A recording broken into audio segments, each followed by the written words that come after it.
Do you think that your arms aren't strong enough for a yogi push-up? Or maybe you've tried chaturanga in class and felt like you were going to face plant. Maybe you actually face planted. Don't worry, you're not alone. This is day 3 of Start Yoga here, and today I'll be guiding you through a few different variations that you can do so that you can feel safe and supported in your body. Let's get started with a little bit of grounding, coming to a comfortable seated position, whether that's an easy cross-legged pose or you could also be laying on your mat, but you might get a little bit too relaxed. So let's start just by closing our eyes. Hands can be resting palms facing down or palms facing up. Take a deep breath in. Exhale, let it go. And notice your breath.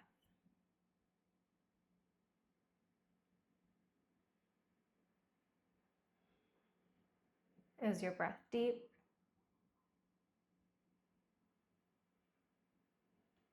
Is it shallow? No need to change anything. Just observe.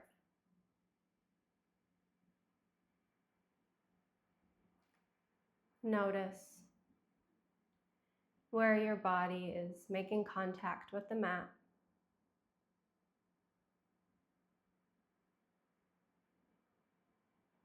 How does it feel against your skin?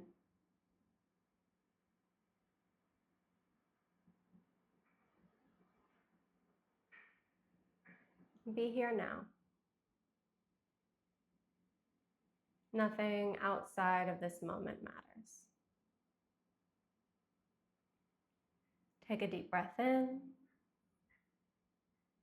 Exhale, let it go. And when you're ready, you can open your eyes. If you haven't already done a warm-up, now is your chance to pause, do a little bit of a warm-up, really focusing on kind of the wrists and the shoulders, and we will get started if not. So today we are going to cover Chaturanga Dandasana and Ashtanga Namaskar. You might just be like, what are these things? I have no idea. So these poses typically come up, specifically Chaturanga Dandasana will often come up during a vinyasa sequence, so during a vinyasa yoga practice, during sun salutations. If you're in an Ashtanga class, you'll do Chaturangas quite a bit. Now, Chaturanga Dandasana, otherwise known as four-limb staff pose, is quite difficult. It involves a lot of strength in your entire body and entire body awareness, and it takes a long time to build up to it. And a lot of teachers don't necessarily break it down in a very, very clear and simple way. So there's a lot of people kind of just flowing through the motions, but don't actually know how to engage their body.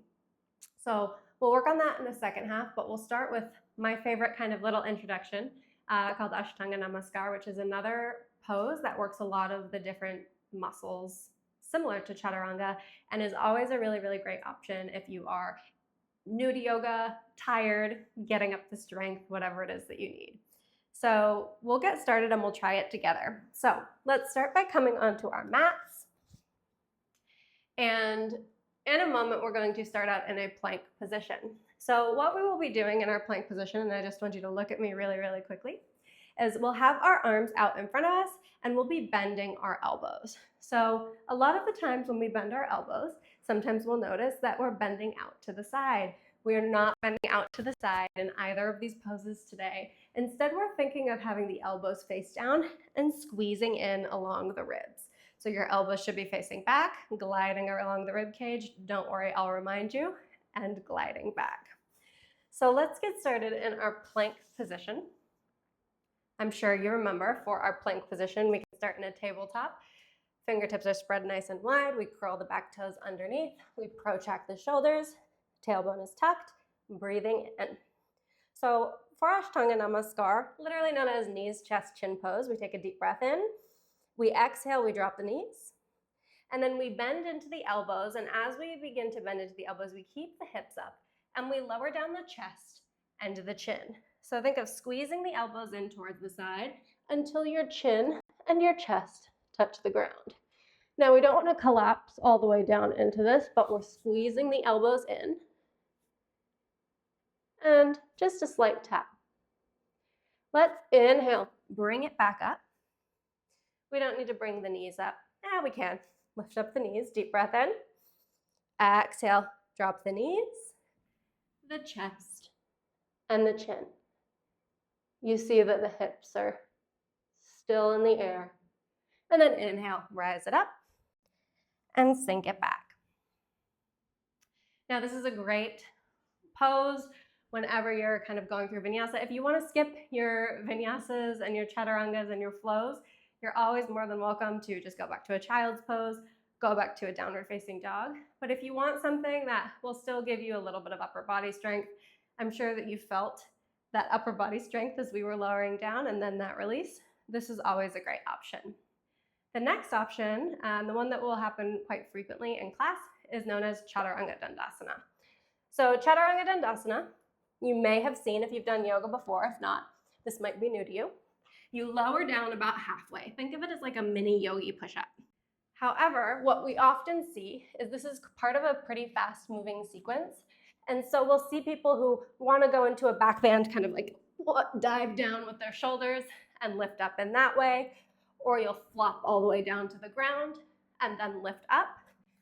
And that's not the control that we're looking for.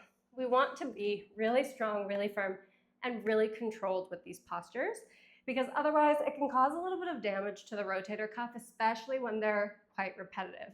In an Ashtanga practice, you do a lot of sun salutations. I know that there's an exact number. I'm not a frequent Ashtanga practitioner, but you do upwards of 30, way upwards of 30 vinyasas in a class. And lowering down into chaturanga can just be detrimental if you have the wrong form the whole time. So what we're going to do to start is practice with some blocks, if you have them, or some books, to show our shoulders to the degree that we should be coming down. So we'll start here. We'll have our fingertips just underneath the blocks. We'll come into our plank variation with the knees down. And we'll start with this one first. So I'm pressing the floor away from me. My tailbone is tilted in. I'm taking a deep breath in. I'm slowly beginning to shift my weight forward, pitching the shoulder blades. Elbows are squeezing in, abs are squeezed in, and I'm exhaling, lowering down just to tap the blocks. Notice how far I am from the ground, not touching. My shoulders are still in line. Inhale, lift it up. Exhale, drop it down. Inhale it up. Exhale, drop it down. Elbows right by the ribs. Inhale it up. And exhale, bring it back. Now we'll do that one more time, coming into the full expression with our knees off the ground, leaving the blocks there. Feel free to have the knees on the ground if this becomes a little bit too much. Take your time to build up to it. This is a pretty advanced posture, even though it's integrated into a lot of classes, and you want to do what works for you. Building up the strength and getting appropriate form and muscles is going to help you in the long run. So let's move forward. We're coming into our plank position, heels over top of the toes, deep breath in. Exhale, notice how I'm shifting forward, pitching my shoulders more forward over the wrist, and the toes are actually propelling me forward. I take a deep breath in, I exhale, elbows come down, just tap the blocks. Inhale, lift it up. One more time, exhale, bring it down. Lift it up. And drop it down, coming back. So I hope you can kind of see the difference here and see the muscles that you're engaging as you go through this. If you feel like it's better to go down in a more shallow degree than to pitch forward with the elbows. So let's try this one more time without the blocks. We'll see what this looks like and see if we can have that distance that we just saw with the blocks without them as our guide. Coming forward. Fingertips are spread nice and wide. Plank position. A deep breath in. Exhale, pitching forward, lowering it down. Notice how far you are from the ground. Can you hold yourself there for 3, 2, and 1. Lower all the way down.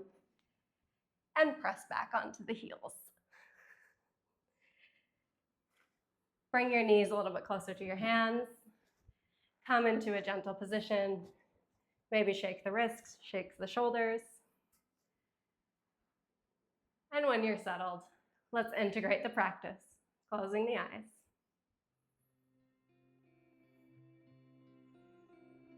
Find your breath. We'll just take 5 deep breaths together. Breathing in for a count of 3. Exhale, 3.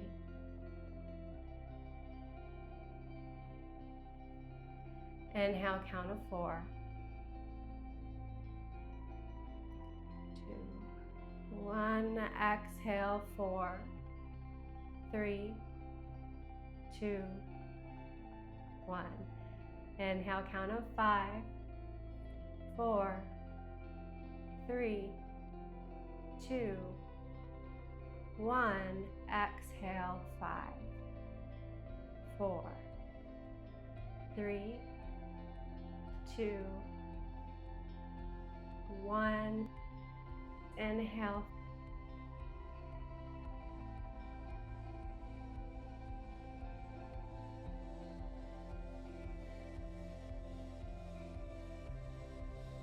Let it go.